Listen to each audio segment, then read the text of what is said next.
Bonsoir et bienvenue au Salon international de l'agriculture. Vous voyez l'ambiance, Michel Pruvot est en train de chanter, il était à l'accordéon bien sûr juste avant.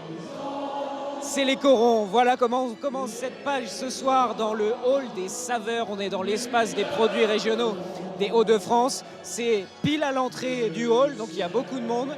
Et tous les classiques sont là, hein. On a du maroilles, 2 d'ailleurs ont été primés au concours général agricole cette année. Les résultats sont tombés hier. On a plus de 70 produits régionaux qui sont primés, dont 55 bières. Il y a beaucoup de bières, beaucoup de brasseurs qui sont présents ici. C'est à la hauteur de l'ambiance que vous entendez. Notez aussi que pour la première fois cette année, on a 20 brasseurs nordistes qui sont réunis sur un stand commun. C'est la solidarité parce que la filière est en crise de croissance et donc ça permet à ceux qui ne pouvaient pas venir, petits ou gros, d'être là. Et puis je voulais vous montrer aussi qu'il y a de la restauration qui est proposée. On a des marques régionales qui proposent des plats typiques de la région. Il y a aussi à l'Ardoise aujourd'hui, vous voyez, de la carbonade flamande. Et on va s'avancer jusqu'aux cuisines. Parce qu'en cuisine, on a des élèves d'un lycée hôtelier de Soissons, dans l'Aisne. Bonjour, bonjour Andy. Bonjour. Alors dites-nous, qu'est-ce que vous nous préparez? Alors ici, on prépare des plats qui sont picards. La crêpe du Schnorr, c'est une crêpe à base de lardons et d'endives. On représente des produits de la région. On est là, on vient du lycée Le Corbusier. On représente la région. On est fiers d'être ici. C'est un bon moment qu'on passe ici. Merci beaucoup. Je vous en prie. Profitez bien du salon. Je voulais poser un petit peu question aux clients qui sont en train d'attendre. Bonjour, la confrérie, vous faites quoi? Vous faites de la bière, c'est ça? Confrérie de l'ordre des bières de Jeanlin. Vous venez manger régional. Voilà, tout à fait. Vous avez commandé quoi?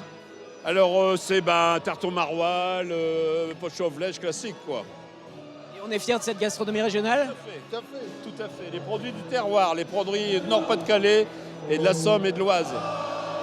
Bon appétit à vous. Voilà, c'est servi toute la journée ici. Bon, bonne ambiance, vous l'entendez. Maintenant, est-ce que cette ambiance, elle est calme aussi ailleurs dans les allées? On sait qu'il y a une loi qui a été votée, la loi d'orientation agricole. Est-ce qu'elle a amené un peu de sérénité? Quelles sont les préoccupations encore des agriculteurs? Vous voyez ce qu'ils en disent, ceux qu'ont rencontrés en tout cas aujourd'hui Delphine Dubourg et Antoine Roignet. Benoît, Alban et Antoine sont tous les 3 éleveurs de moutons dans l'Oise. Pour eux, le salon de l'agriculture est une pause dans un quotidien où ils sont trop souvent préoccupés. L'année 2024 a été particulièrement compliquée pour eux. On a été touché à fond par la FCO, la fièvre catarrhale ovine. On a perdu beaucoup de cheptels. Et au final, on a limité la casse au niveau mortalité. Et quand on va sur les démarches pour se faire indemniser, on voit qu'on passe pas. Donc aujourd'hui, j'ai une dette de 4 ou 5 000 euros. À quelques allées de là, Jean-Luc Pruvot est éleveur laitier depuis 35 ans en Thiérache. Il a créé cette marque de lait pour que les agriculteurs soient mieux rémunérés. Lui, c'est l'avenir de ce métier qui l'inquiète et le renouvellement de la profession. Dans les 10 ans à venir, il y a moitié des agriculteurs qui prennent leur retraite. Il faut leur donner envie de revenir sur les fermes. Et les jeunes, ils voient aussi ce qui se passe à l'extérieur. Et si c'est pas pris en compte et que le prix du lait n'est pas plus élevé, les éleveurs arrêtent le lait et puis ils font des cultures. La récente loi d'orientation agricole votée la semaine dernière avait pour but d'apaiser les tensions avant le salon. Député dans l'Aisne, Julien Dive a conscience qu'elle ne répond pas à toutes les attentes. On apporte une portion de réponse. Moi, je défendais il y a un an, quand j'étais dans l'hémicycle avant la dissolution, la volonté d'avoir une loi de programmation qui embarque tous les sujets, aussi bien le foncier que le revenu, le modèle économique agricole et bien sûr l'accompagnement des jeunes générations. La loi d'orientation d'avenir agricole répond à une partie de ces enjeux, mais pas à la question du foncier, pas à la question du revenu.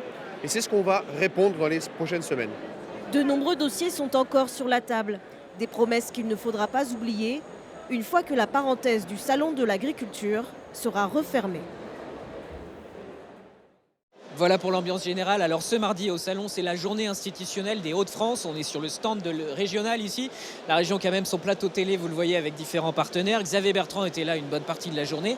Sa vice-présidente à l'agriculture, Marie-Sophie Laine, est avec nous. Bonsoir. Bonsoir. Je vois marqué un peu partout sur le stand des Hauts-de-France, la région qui se transforme. Ça veut dire quoi? On est engagé depuis maintenant quelques années dans une transition, dans la décarbonation de l'économie. On est engagé dans une réindustrialisation et on est engagé aussi dans un mouvement de modernisation de l'agriculture, d'adaptation au changement climatique. mais aussi dans une volonté d'investir pour préserver l'avenir dans les outils productifs, dans l'innovation. Quand même, c'est vrai qu'il faut qu'on dise que le changement climatique est très présent dans les mentalités. Il y a 2 ans, je me souviens que la région avait choisi pour sa journée le thème du bio. Cette année, c'est l'authenticité et l'identité régionale. Ça dit quoi de l'époque, de l'orientation ? Ça veut dire qu'en fait, on a besoin de reparler, on parle de la souveraineté alimentaire française. Nous ici, on est le grenier de la souveraineté alimentaire française. En Hauts-de-France, on a toutes les productions. On a besoin de parler de la nécessité de continuer à mettre la production au premier rang, parce qu'on a aussi des enjeux environnementaux qui parfois, qui viennent du niveau européen ou du niveau national, nous fragilisent. Je prends l'exemple de la betterave ou des endives. Et donc, on a besoin de réaffirmer notre identité, notre force, notre volonté de pérennité. Et donc, tout ça est lié, mais on veut garder un avenir et on veut rester productif. On veut avoir la richesse et la diversité de nos productions toutes présentes dans 10 ans. Merci beaucoup Marie-Sophie d'avoir répondu à nos questions. En attendant peut-être de nouvelles évolutions législatives sur les préoccupations des agriculteurs dont on parlait tout à l'heure, on va revenir maintenant sur l'essentiel, la base finalement de la loi qui a été votée la semaine dernière, c'est le renouvellement des générations. On en a parlé avec des jeunes nordistes en BTS qui participaient à un concours sur le mouton boulonnais. Virginie Demange, Frédéric Giltet. Ces jeunes filles sont l'espoir de la profession. En formation à l'Institut de Genève, elles sont venues présenter leur plus beau bélier au concours agricole avec le rêve de gagner, mais surtout l'envie de partager leur passion pour l'élevage. Je voulais me rapprocher quand même des métiers de l'élevage parce qu'il manque en fait de personnes dans ce métier et je pense que c'est important de le valoriser et c'est pour ça aussi qu'on vient dans ce genre d'événement. On voit qu'il y a quand même pas mal de jeunes qui sont assez motivés pour reprendre derrière tous les métiers de l'élevage et c'est vrai que c'est encourageant. Des conditions difficiles, 7 jours sur 7, 24 heures sur 24, il y a de quoi faire peur. Alors l'Institut est venu montrer le côté positif de la profession. Pour notre recrutement, c'est intéressant, surtout que les éleveurs à l'avenir, c'est un peu compliqué aujourd'hui dans la conjoncture, donc il faut quand même leur montrer qu'il y a des bons côtés. Et ça fait partie des bons côtés et qu'on peut faire autre chose que d'être tout seul dans sa ferme. Le public ne s'y trompe pas. Au-delà de poser avec les animaux, nombreux sont ceux qui soutiennent la filière agricole. Ce sont des métiers très compliqués. Être éleveur, être fromager, être boucher, ça a des fois été décrié, mais en même temps, c'est tellement important pour nous les Français. Il ne faut pas oublier que ceux qui ne bossent pas, nous, on ne mange pas. C'est parti ! De l'élevage à la boucherie, c'est toute la chaîne qui est mise à l'honneur. 3 jeunes Calaisiens participent au concours et leur prof a de quoi être fier. 2 d'entre eux se partageront la finale. C'est important pour la profession, pour pouvoir remplacer en fait la génération qui part en retraite et puis pour reprendre nos entreprises artisanales et aussi pour les postes à responsabilité dans les grandes surfaces. Je demande que ça, que les jeunes de mon âge se lancent là-dedans parce que c'est des métiers qui sont en la voie de disparition. Il y a beaucoup moins de jeunes qui veulent travailler là-dedans. Mais c'est un métier en or. On fait de belles choses avec nos mains, on l'a encore prouvé aujourd'hui. Donc j'espère que dans les années prochaines, on voit de plus en plus de jeunes dans ces métiers-là. En parlant d'or, voilà une médaille pour Erwan et Calais. La relève assure. L'avenir, c'est la jeunesse, mais c'est aussi peut-être l'innovation. Ce sont des métiers, ce sont des techniques, des modèles. Et tout ça, ça se passe ici, dans le hall 4 du Salon de l'Agriculture. C'est pas là où il y a le plus d'animaux, mais on est vraiment au cœur des enjeux d'avenir. Et là, on se trouve devant le stand d'Uni-la-Salle. Vous savez, les écoles d'ingénieurs et de vétérinaires. Et il y a 3 étudiants qui viennent de Beauvais qui sont là. Bonjour à tous les 3. Bonjour. Qu'est-ce que vous faites là, en fait, Pauline, par exemple? C'est vous parlez avec les gens, ils vous posent des questions?